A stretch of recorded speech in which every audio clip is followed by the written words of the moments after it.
দেখুন, আমি হয়তো ওকে শরীর দেখানো মশারি পরাতে পারবো না, তবে আমি ওকে বাংলা তাঁতের শাড়ি পরাতে পারবো।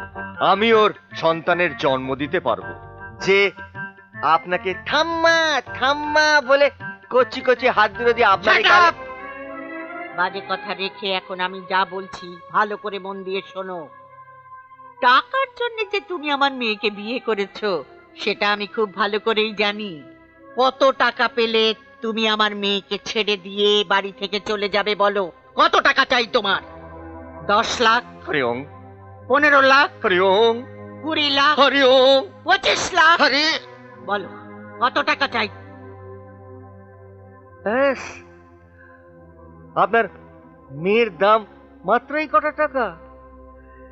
দেখুন মমতা দেবী, আপনি আপনার মেয়েকে কিনতে চাইছেন, কিন্তু আমি আমার বউকে বিক্রি করতে রাজি নই। ঠিক বলিনি শাশুড়ি মা? হরি ওম, হরি ওম, হরি ওম।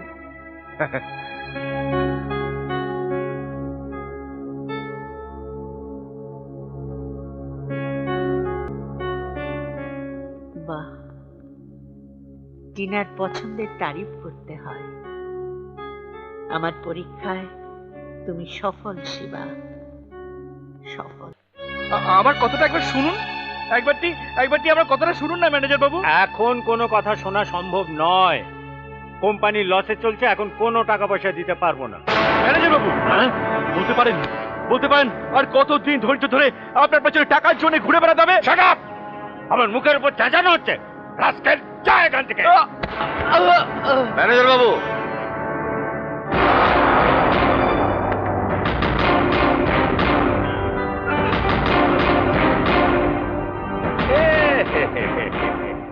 এটা আপনি কি করলেন বলুন তো?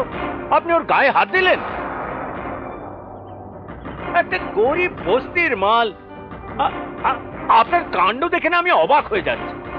আরে মশাই, আপনার কাণ্ড দেখে তো আমি আরো বেশি অবাক হয়ে যাচ্ছি।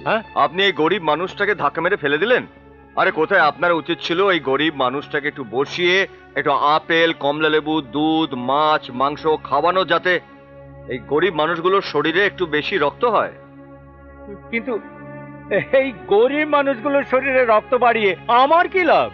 এই গরিব মানুষগুলোর শরীরে রক্ত বেশি না হলে আপনার মতন বড় লোকেরা খাবে কি? হ্যাঁ, আপনি হঠাৎ এখানে?